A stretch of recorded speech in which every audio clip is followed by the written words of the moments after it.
नमस्कार. HMM प्रस्तुत प्रवास स्वप्नपूर्तीच्या या आपल्या मराठी पॉडकास्टमध्ये आपल्या सर्वांचं स्वागत. आपल्या ह्युस्टनमधील यशस्वी व्यक्तींच्या, त्यांच्या प्रवासाच्या, त्यांच्या इथपर्यंत पोहोचण्याच्या, त्यांच्या खडतर प्रवासाच्या कहाण्या आपण आपल्या मराठी पॉडकास्टमधून आपल्यासमोर सादर करतो. आज आपल्या पॉडकास्टमध्ये आलेले आहेत एक यशस्वी डॉक्टर, ह्याचबरोबर she is a model, she is a singer, as well as त्या एक नृत्यांगना देखील आहेत. क्लासिकल गायनाची त्यांना खूप आवड आहे आणि त्या त्याच्यासाठी पारंगत देखील आहेत. त्या शिकलेल्या आहेत क्लासिकल म्युझिक. तर आपण आपल्या कार्यक्रमामध्ये स्वागत करूया डॉक्टर वीणा वाटवे यांचं. नमस्कार वीणा. नमस्कार मीरा. तुझं HMMच्या या आपल्या प्रवास स्वप्नपूर्तीच्या या मराठी पॉड्समध्ये हार्दिक स्वागत. आणि तू एवढ्या पटकन आमच्यासाठी वेळ काढलास त्याच्यासाठी HMM तर्फे आणि आपल्या प्रेक्षकांतर्फे तुझे धन्यवाद. नाही असं कसं, HMM माझं आहे, सो त्याच्यासाठी कायमच माझ्याकडे वेळ आहे. मी तुझे आणि ह्युस्टन महाराष्ट्र मंडळाचे आभार मानते मला हा मंच दिल्याबद्दल. आता मला सांग, तू माझा नेहमीचा प्रश्न, तू इथे कधी आलीस, कशी आलीस? सो मी 2001 साली आले इथे अमेरिकेत. पहिल्यांदा आले ते बफेलो न्यूयॉर्कमध्ये आले, लग्न करून आले. सो माझा पहिलं त्याच्या आधीचं शिक्षण जे आहे MBBS जे आहे ते मी पुण्यामधून केलं, BJ मेडिकलमधून केलं. आणि नंतर लग्न झालं आणि इथे आले. सो 2001 सालापासून आहे अमेरिकेमध्ये. पहिली 5 वर्ष बफेलो न्यूयॉर्कमध्ये होते आणि नंतर 2 वर्ष डेट्रॉईट आणि मग तेव्हा 2008 सालापासून ह्युस्टनमध्ये आहे. सो आता हेच घर आहे. म्हणजे आता इथे जास्त वर्ष गेलेत मला वाटतं, पुण्याएवढीच मला वाटतं इथे वर्ष गेलेत माझी. आता तू ट्रू ह्युस्टोनियन. Very good. आणि जसं आपल्या सगळ्यांना माहिती आहे की वीणा डॉक्टर आहे, तर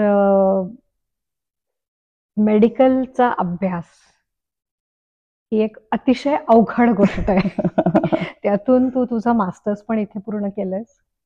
येस. सो मी माझं MBBS म्हटलं असं BJ मेडिकलमध्ये झालं आणि इथे अमेरिकेमध्ये इथे रेसिडेन्सी केल्याशिवाय तुम्हाला प्रॅक्टिस करता येत नाही. तर खरं म्हणजे इथल्यापेक्षा तिकडचा प्रवास जरा छोटा आहे, थोडा कमी खडतर आहे. इकडे तर आणखीनच जास्त खडतर आहे. पण इकडे आल्यानंतर मला इंटरनल मेडिसिनमध्ये रेसिडेन्सी करायला लागली. त्याच्यासाठी करायला लागली, म्हणजे दॅट वॉज माय चॉईस. आणि त्याच्यासाठी 3 परीक्षा असतात, त्यात ऑफकोर्स त्यात दिल्या. आणि त्याच्यानंतर रेसिडेन्सी नंतर माझं सुपर स्पेशलायझेशन एंडोक्रिनॉलॉजीमध्ये मी केलं, जे मिशिगनमध्ये केलं. तर पहिले म्हणजे स्टेट युनिव्हर्सिटी ऑफ न्यूयॉर्क बफेलोमध्ये झालं इंटरनल मेडिसिन, आणि त्याच्यानंतर डिट्रॉईटमधून वेन स्टेट युनिव्हर्सिटीतून एंडोक्रिनॉलॉजीची फेलोशिप केली. एंडोक्रिनॉलॉजी म्हणजे ज्या आपल्या शरीरातल्या विविध ग्रंथी असतात, बरोबर, ते जी काही संप्रेरक एक्सक्रीट करतात. Right. So endocrinology is the study of ductless glands. म्हणजे माझं ब्रेड अँड बटर म्हणाल तर ते डायबिटीज, कारण insulin is a hormone. So आपल्या म्हणजे भारतीय लोकांमध्ये तर मधुमेहाचं तर खूपच जास्त प्रमाण आहे. सो म्हणजे इंडियामध्ये पण आणि इथे पण टेक्सासमध्ये पण ओबेसिटीचं खूप जास्त प्रमाण आहे. सो माझ्या पोटा पाण्याची सोय चांगली आहे इथे. लोकांचा डायबिटीस ट्रीट करून करून तू एवढी गोड आहेस का? आणि डॉक्टर आणि त्यातून इथे डॉक्टर असणं, मास्टर सुपर स्पेशलिस्ट असणं हे खूप बिझी लाईफ असतं, राईट? त्या सगळ्यातनं तुला मॉडेलिंग कसं सुचलं? सो मॉडेलिंग माझ्या गेल्या 5 वर्षांची हॉबी म्हणता येईल. असं काही सिरियसली पूर्वी तर काही केलं नव्हतं. ऑफकोर्स फॅशनची तर खूप आवड होती, पहिल्यापासूनच आवड होती. म्हणजे कॉलेजमध्ये किंवा म्हणजे सगळ्यांनाच आय थिंक. सो म्हणजे खरं म्हणायचं तर माझी ती आवड माझ्या आईकडून कदाचित येत असेल, कारण माझी आई अजूनही वर्ष 75ला ती सगळं तिचं मॅचिंग असतं टॉप टू बॉटम. आणि ती एका शाळेची मुख्याध्यापिका होती. सो तिला पहिल्यापासून पाहिलं होतं, तर कदाचित ते थोडंसं रुजत असेल म्हणून पहिल्यापासून आवड. पण ॲक्च्युली ह्याची सुरुवात झाली कोविडमध्ये सुरू झाली. कारण कोविडमध्ये सगळं बंद होतं, HMM बंद होतं, सोशलायझेशन बंद होतं. घरी बसून करायचं काय, म्हणजे माझ्या पेशंटसुद्धा मी व्हर्च्युअली बघत होतो. आता करायचं काय, म्हणजे आम्ही तोपर्यंत म्हणजे हे जे घर आहे तेव्हा मूव्ह झालं होतं. तर असं काही नेबर्स वगैरे असं खूप काही हे पण नव्हतं, म्हणजे ओळखी पण नव्हत्या. तर माझा एक ग्रुप होता फेसबुकवरती की डिवाज नावाचा. तिथे मुली असंच काय काय फॅशन करून पोस्ट करायच्या पिक्चर्स, आणि फोटो पोस्ट करायचे. तर त्याच्यातलं काही जणांनी इंस्टाग्रामवरती त्यांचं अकाउंट सुरू केलं, मी पण केलं. आणि मी पण माझे फोटो म्हणजे वेगवेगळ्या वेशामध्ये कसं फॅशन हे मॅचिंग तसं करायचं, असं करायचं, असे सगळे मी पोस्ट करायचे. आणि ते वाढलं, म्हणजे what you can say an influencer म्हणून माझं पदार्पण झालं. मुळातच तुझ्या डीएनए मध्येच it was running in your DNA. I don't know. अजूनच सपोर्ट मिळाला ते मात्र नक्की, कारण आय थिंक तो काळ असा होता की सगळेच ऑनलाईन होते, राईट. सगळंच आपलं म्हणजे योगा ऑनलाईन, हे ऑनलाईन, ते online. So I think that was a time की इंटरनेटवरती खूप जास्त लोक टाइम स्पेंड करत होती. तर ते छान वाढलं. आणि मग ऑफर्स यायला लागल्या की आम्ही तुम्हाला कपडे पाठवतो, तुम्ही त्याचं मॉडेलिंग करा. आणि म्हणजे माझ्यासाठी तर काय अगदीच छान आहे, म्हणजे याच्यातून काय मला नेकीवर पुछपुछ. मला कारण फोटोग्राफीची पण खूप आवड आहे, लोकांचे फोटो काढायला पण आवडतात, स्वतःचे काढून घ्यायला त्या पण जास्त आवडतात. सो वेगवेगळ्या मग ड्रेसेस घालून, आणि मग ते असं वाढत गेलं अशा तऱ्हेने. आणि मग काही माझ्या अशा मैत्रिणी होत्या ज्या मॉडेल्स होत्या, त्यांचा इन्फ्लुएन्स होता. आणि आय थिंक आपल्या मराठी एस्पेशली लोकांमध्ये थोडासा असा समज आहे की साधी राहणी उच्च विचार. ते मला काही पहिल्यापासून असं म्हणजे मी almost look down upon people जे फॅशन करतात, किंवा जे आता चेंज होत आहे. आय थिंक सगळ्या ग्लोबलायझेशनमुळे चेंज होत आहे, पण निदान मी वाढत असताना तरी एस्पेशली डॉक्टर असताना अभ्यास केला पाहिजे. एक सर्टन अशी इमेज असते, राईट. सो म्हणजे फॅशन केली तर काहीतरी कमी. अजूनही थोडंफार तो लोकांच्या मनात असतं की, म्हणजे मी मॉडेलिंग सुरू केलं तेव्हा सुद्धा मला काही जणांचं, अगं तू डॉक्टर आहेस, तू काय मॉडेलिंग करतेस. तर असं काही नसतं, म्हणजे ज्यांना जे आवडतं. आणि मी म्हटलं माझ्या नवरा माझा कायम पाठिंबा देत होता, कायम सपोर्ट होता. सो वाय ना. सो तसं त्याची सुरुवात झाली. बर. आणि ह्या सगळ्याबरोबर आता बीजे मेडिकलचे तू मेडिकल स्टुडंट आहेस आणि तू तिथून डॉक्टर झाली आहेस म्हणल्यावर तू 100% खूपच अभ्यासू असणार आहेस, याची मला पूर्ण गॅरंटी आहे. मी पुण्याची आहे अँड आय नो व्हॉट बीजे मेडिकल इज. सो ह्या अभ्यासाच्या आणि ह्या सगळ्या प्रेशरमध्ये तू तुझी गायनाची आवड देखील अतिशय प्रेमाने जोपासली आहेस. मग अशी आपण सुरुवातीला जेव्हा भेटलो आणि गप्पा मारत होतो तेव्हा मी तुझं हे मॅगझिन पण बघितलं ज्याच्यामध्ये तुझे मॉडेलिंगचे फोटो आहेत. त्याबरोबर तुझ्या गाण्याच्या पण आपण गप्पा मारल्या. तू कधीही क्लासिकल म्युझिकच्या काही शिकलीस, परीक्षा दिल्यास? हो. सो मी वर्ष 5 पासून मी गाणं शिकले. केजी मध्ये माझ्या टीचरचा रिमार्क यायचा त्या रिपोर्ट कार्डवरती की गोड आवाज आहे. सो माझी आजी होती, तिला खूप गाण्याची आवड होती आणि तिची खूप इच्छा होती की मी गाणं शिकावं. सो तिच्यामुळे पहिल्या क्लासला घातलं मला. आणि पहिले म्हणजे शाळेतली वर्ष होती ते क्लास, एक क्लास असं चालू होतं. म्हणजे असं सगळेच जातात ना अनेक क्लासला तसं. आणि परीक्षा दिल्या, म्हणजे मध्यमापर्यंत परीक्षाही दिल्या. त्याचं खरं सिरियसनेस मध्ये रूपांतर झालं ते मी अगेन बीजे मेडिकलमध्ये गेल्यानंतर. तिथे माझी म्हणजे तोपर्यंत तरी मी, तू म्हणलीस तसं, अभ्यास करायची वृत्ती असल्यामुळे, म्हणजे मेडिकलला असताना सुद्धा मंडे थ्रू सॅटर्डे आमचं कॉलेज असायचं. एक रविवार मिळायचा, पण तेव्हा पण सकाळी 6 वाजता क्लासला जायचे मी. 6 वाजताचा रियाज, म्हणजे घरीकरण तर काही व्हायचं नाही. सो तेव्हा मी ज्या माझ्या गुरु होत्या त्यांच्याकडे सकाळी 6 वाजता उठून जायचं आणि मग 4 तास छान रियाज करायचं. तसं सुरू झालं. तू अगदी मूर्तिमंत उदाहरण आहेस की अभ्यास, करिअर ह्या सगळ्याबरोबर तुमचे छंद, तुमच्या आवडी जोपासणं अवघड नाही जर तुमची इच्छा असेल. एक्झॅक्टली. तेच मी माझ्या मुलांनाही तेच उदाहरण देते की म्हणजे त्यांना ते विकेंडला झोपायचं असतं ना. असं म्हटलं की असं काय, म्हणजे काहीतरी मिळवायचं असेल तर काहीतरी तुम्हाला सॅक्रिफाईस करायला लागतं. आणि मग नंतर माझी गाठ पडली पंडित विकास कशाळकरां, म्हणजे मोठे गायक आहेत ते. आणि सो मला भाग्य माझं की मला त्यांच्याकडे शिकायची संधी मिळाली. अजूनही माझे क्लासेस चालू आहेत त्यांच्याबरोबर स्काईपवरती, अजूनही शिकते मी. आणि म्हटलं तसं कॉलेजमध्ये, बीजे मेडिकल कॉलेजमध्ये आमचं आर्ट सर्कल अतिशय फेमस आहे. श्रीराम लागू, जब्बार पटेल हे सगळे आमचे बीजे मेडिकलचे प्रॉडक्ट्स आहेत. सो तिथे मला आणखीन म्हणजे प्रोत्साहन मिळालं गायचं. म्हणजे फिरोदिया, पुरुषोत्तम ह्या सगळ्यामध्ये भाग घेऊन. आणि म्हणतात ना birds of a feather flock together, तर आपापच तुम्ही म्हणजे जी अशी लाईक माइंडेड लोक आहेत त्यांच्यापासून इम्प्रेस होता. आणि मला कायम अशी म्हणजे अजून शिकायचं, अजून असं कायम मला इच्छा होती, अजूनही आहे.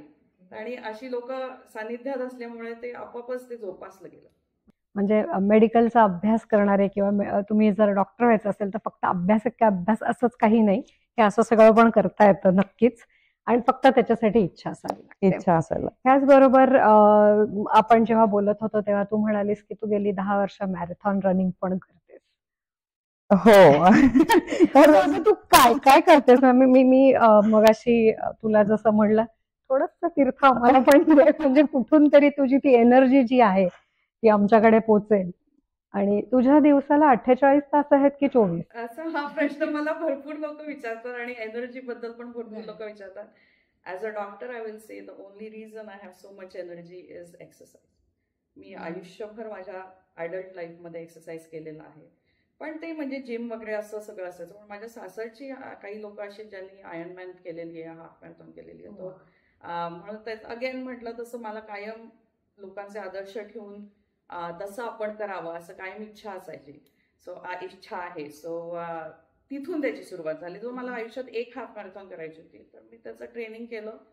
म्हणजे मुलांच्या 5K पासून त्याची सुरुवात झाली आणि मला आवडलं ते खूप. म्हणजे आणि मग मला असे म्हटलं तसं माझ्या फॅमिली मेंबर्सनीच प्रोत्साहन दिलं आणि नाही रनिंग क्लब जॉईन कर, असे काही फ्रेंड्स पण होते की ज्यांनी प्रोत्साहन दिलं.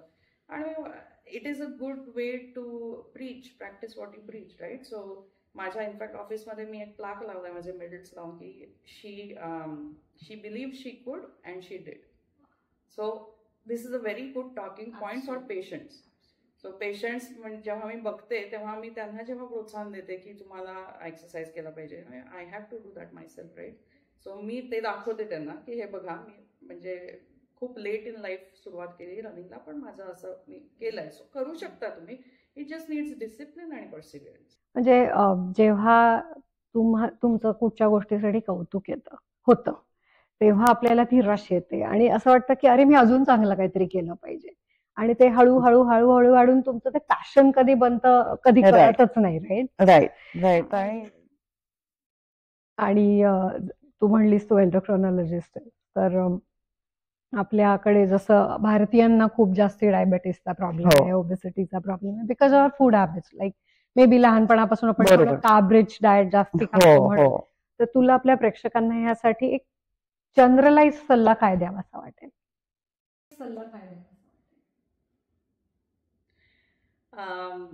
आता काय म्हणू मी आता कारण इंडियन फूड जे आहे, ॲज यू सेड, कार्बोहायड्रेट्स खूप जास्त आपण खातो.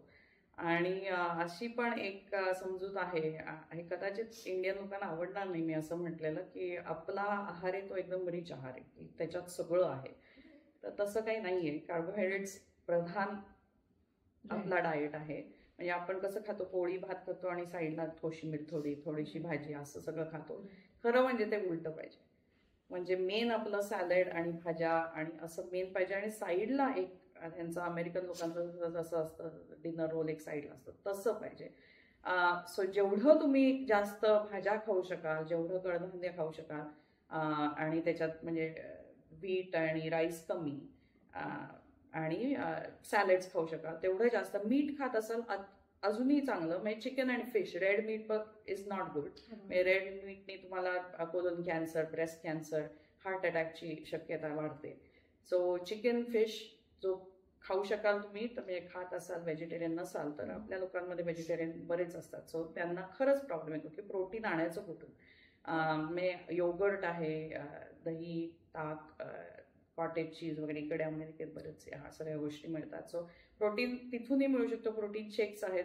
पण व्हेजिटेरियन लोकांना जरा म्हणजे क्रिएटिव्हली थिंक करा, म्हणजे कारण जरा म्हणजे कमी पडतं protein. So yeah that is the advice. आणि exercise as a said before. So व्यायाम आणि प्रोटीन रिच डाएट आणि तुमचं गोल आणि walk towards that goal, and then this is the result. तू म्हणलीस गाणं, आता एवढं छान तू शिकलीयस, क्लासिकल गाणं म्हणतेस, आमच्या प्रेक्षकांना छोटीशी झलक तो बनतीये, राईट? शुअर गाऊन दाखवते. 2016 साली मी एक अल्बम पब्लिश केला होता इंडो वेस्टर्न म्युझिकचा. म्हणजे त्याच्यामध्ये मी लिहिलेल्या काही बंदिशी आणि काही पारंपरिक बंदिशी यांना नितीश कुलकर्णी माझा एक मित्र आहे, त्यांनी संगीत दिलं होतं आणि असा अल्बम पब्लिश केला होता पायल की झनकार. तर त्यातलं एक मी गाणं म्हणून दाखवते आणि म्हणजे ते स्पॉटिफाय वगैरे माझ्या यूट्यूबच्या चॅनलवरती पण अवेलेबल आहे. तर तानपुरा लावून मी ते गाणं म्हणून दाखवते. बंदिश आहे, मधुवंती रागावरती बेस्ड आहे.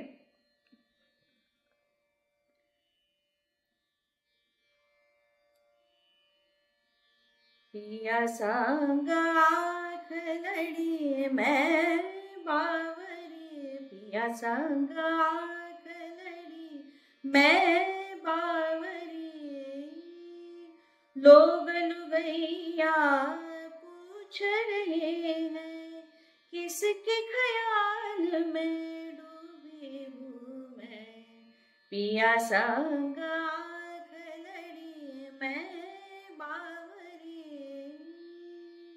निस दिन मोहे याद सताए, निस दिन मोहे याद सताए, सुध बुध खोए चैन नहीं आए, सुध बुध खोए चैन नहीं आए, दर्शन देव मोहे कब आओगे, पिया संग आँख लड़ी मैं बावरी. वा, क्या बात आहे. थँक्यू. म्हणजे आता हे आपलं सगळं इंटरव्ह्यू संपल्यानंतर ऑफ रेकॉर्ड मला अख्खं गाणं पण sure sure sure, why not. पुण्याच्या लोकांचे आपण वसंतोत्सव असतो पुण्यात Of course. आणि आपलं सवाई सवाई गंधर्व. गंधर्व महोत्सव आहे. तो तू मगाशी म्हणलीस फिरोदिया आहे, पुरुषोत्तम आहे, ही सगळी साहित्य कला ही सगळी it runs in Punekars, right? अगदी अगदी अगदी. म्हणजे ते तिथूनच म्हटलं तसं माझं नाटकातला सुद्धा इंटरेस्ट तिथूनच सुरू झाला. राईट. So- नाटकात देखील काम करते. तू HMMच्या पण कुठल्या तरी एका नाटकात होतीस, बरोबर? Yes yes. So, सो त्याच्याबद्दल किती आय ऐकायला थिंक खूप आवडेल. 6-7 वर्षापूर्वी झालं होतं. छूमंतर नावाचं नाटक थेस्पियन ॲडव्हेंचर्स आणि HMM यांनी दोघांनी मिळून सादर केलं होतं. त्याचे मी 2 प्रयोग केले आणि शिस्तीत ऑडिशन देऊन वगैरे तसा रोल मिळवला होता मी. सो असं नाही की म्हणजे माझी ओळखीची आहे म्हणून डिरेक्टर किंवा असं काही नव्हतं. आणि त्याच्यामध्ये मेन रोल केला होता. खूपच वसंत कानेटकरांचं ते खूपच सुंदर अतिशय विनोदी नाटक होतं. म्हणजे लोक हसून हसून पुरेवाट झाली. खूप एन्जॉय केलं होतं आम्ही. आणि त्याच्याच अपोजिट असं शोकपर्व म्हणून अगेन थेस्पियनचं चैत्राली गोखलेनी सुरू केलेली संस्था थेस्पियनचं ते आपण प्रमोद काळे यांनी लिखित वेगळंच होतं ते नाटक. गांधारी आणि द्रौपदीचा संवाद त्याच्यावरती खूपच सिरियस आणि खूपच पण त्यांनी ते करताना सुद्धा खूप मजा आली. कारण म्हणजे ती भाषा इतकी जड होती. सो ते सगळे डायलॉग सगळे पाठ करायचे. सो खूप मजा आली. आणि आमचं लग्न झालं तेव्हा म्हणजे मुलं व्हायच्या आधी आम्ही बफेलोमध्ये आम्ही वटवट नावाचं पुलंचं नाटक केलं होतं आणि त्याचे आम्ही जवळजवळ 10 प्रयोग वेगवेगळ्या शहरात जाऊन केले होते. सो ते पण खूप मजा आली होती. कारण तेव्हा तर मुलं पण नव्हती आम्हाला म्हणून आम्ही. आणि ह्या सगळ्यात ऑफकोर्स गाणं म्हणा, ऑर्केस्ट्रा म्हणजे माझ्या कॉलेजचा ऑर्केस्ट्रा म्हणा किंवा नाटकाच्या प्रॅक्टिसेसमध्ये जी मजा असते ती म्हणजे ज्यांनी कोणी परफॉर्म केलंय स्टेजवरती त्यांना ते माहिती आहे की तेच मेन असतं. त्याच्यातच म्हणजे even more than the show the process is very fun. म्हणजे सिंगर, ऍक्टर, मॉडेल, डॉक्टर, ते पण सुपर स्पेशालिस्ट. म्हटलं तसं त्याला म्हटल्यावरती हे सगळं आलं. लिस्ट म्हणजे थांबतच नाहीये. म्हणजे अजून कशावरती बोलायचंय. अजून काहीतरी हिडन तुझी जर का असणार आहे काहीतरी सुंदर कला तर प्लीज आत्ताच सांग. माझे पेंटिंग्स आहेत. So हे माझंच आहे पेंटिंग. सो ट्रू आर्टिस्ट आहेस, राईट? True artist. माझ्या फेसबुकवरचं मी कॅप्शन पण आहे की काय बरं, I like anything that is beautiful. So मंडळी, हे जे पेंटिंग आपण बघतोय इथे मागे लावलंय हे मीनाने स्वतः पेंट केलंय. आम्ही आज तिच्या घरात इथे शूट करतो. तिचं घर पण अतिशय कलात्मकरित्या सजवलेलं आहे आणि इट वॉज रिअली 20-22 मिनिटांमध्ये त्याच्याशी बोलून होणारच नाही. इतकं मोठं व्यक्तिमत्व आहे की सगळंच हळूहळू आपल्याला जाणून घ्यायला वेळ लागेल. तर वीणा, अगदीच कमी वेळात अगदी थोडीशीच तुझी ओळख आपल्या प्रेक्षकांना झाली आहे. आम्हाला तुझ्याबरोबर अजून जास्ती वेळ घालवायला, तुझ्याबरोबर अजून जास्ती जाणून घ्यायला आवडेल. ह्युस्टन महाराष्ट्र मंडळाकडून तुझा हा सगळा प्रवास अगदीच थोडक्यात आपण ऐकला. जास्ती वेळ नसल्याबद्दल दिलगिरी आणि मनापासून धन्यवाद. धन्यवाद.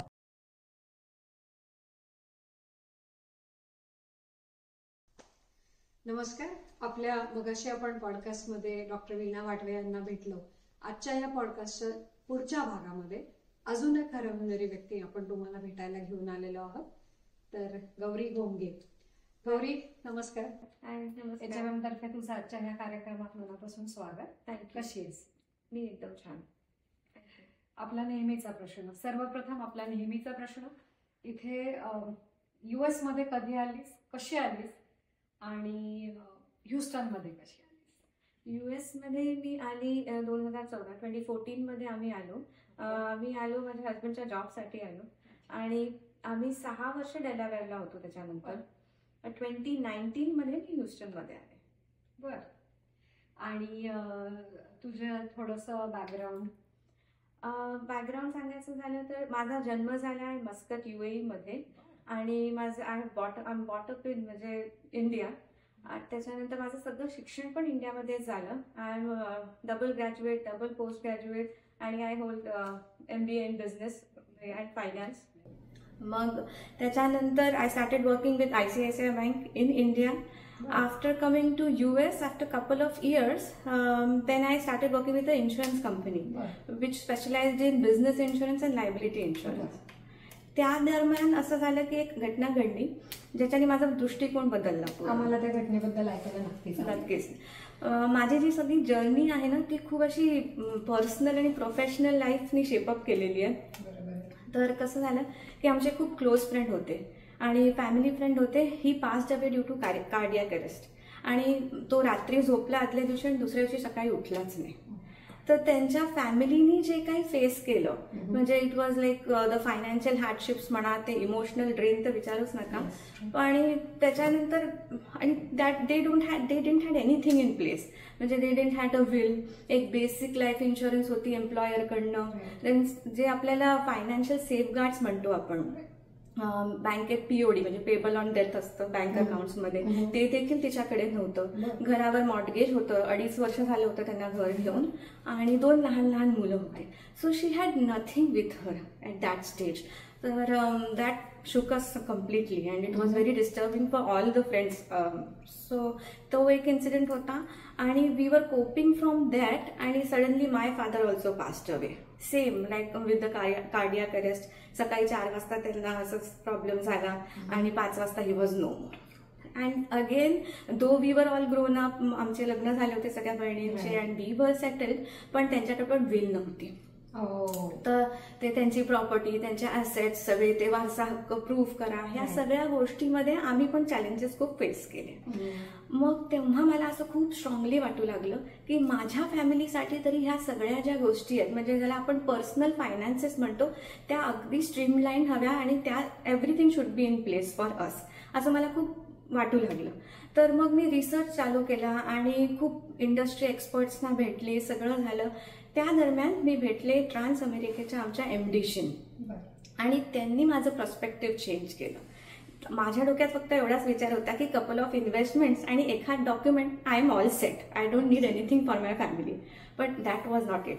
शी told me a holistic approach of financial planning. Holistic approach म्हणजे काय? फायनान्शियल प्लॅनिंगला 2 गोष्टी असतात, एक एस्टेट प्लॅनिंग असतं आणि एक असतं लेगेसी प्लॅनिंग. तर जनरली काय होतं, आपल्याला वाटतं की वी सेक्युअर, जसं आपण काही इन्व्हेस्टमेंट्स आपल्या सेक्युअर केल्या की वी आर ऑल गुड, पण तसं नसतं.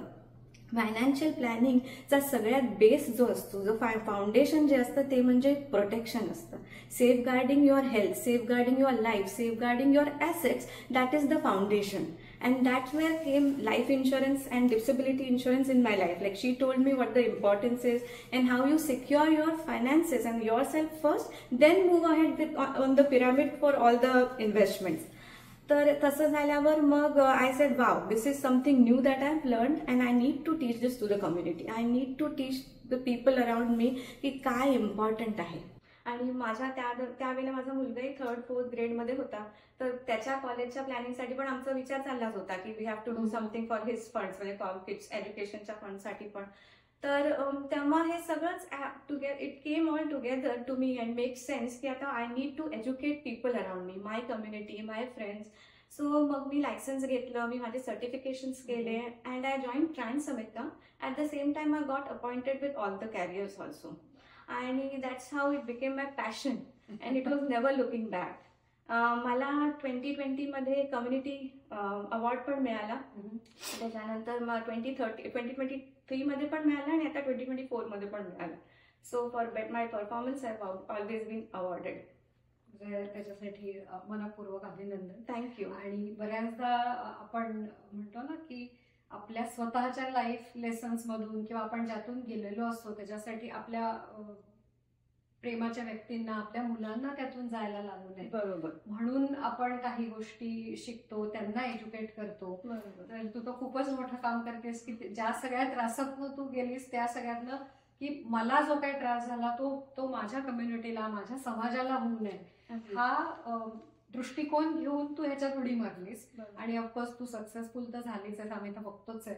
आणि त्याचबरोबर तू एक प्रकारे समाजसेवा देखील करतेस.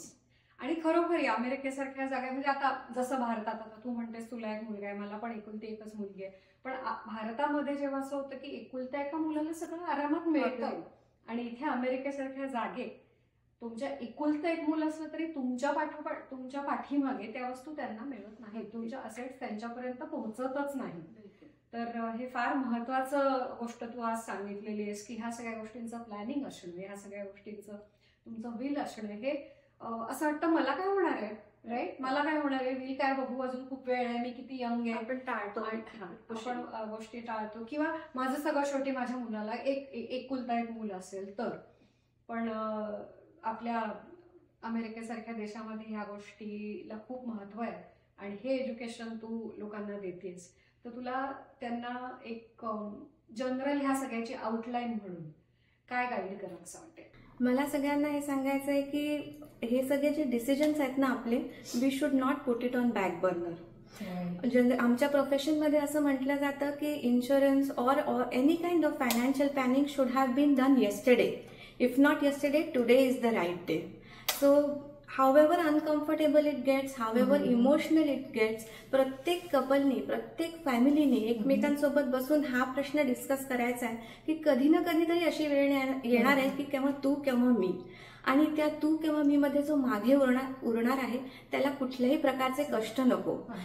इमोशनली जो व्हॅक्यूम राहील तो नक्कीच कोणीच हँडल करू शकणार नाही, कोणी सपोर्ट करू शकणार नाही. पण ऍटलिस्ट फायनान्शियल स्ट्रेस जो आहे तो आपण कमी करू शकतो. आणि येणाऱ्या दिवसांमध्ये it's not just the financial stress, may be the health is not good, may be we become dependent, we need assistance. त्याच्यासाठी ह्या सगळ्याच्या लॉंग टर्म केअर आणि ह्या सगळ्या ज्या गोष्टी आहेत त्या डिस्कस केल्या पाहिजेत प्रत्येक कपलनी आपल्यामध्ये.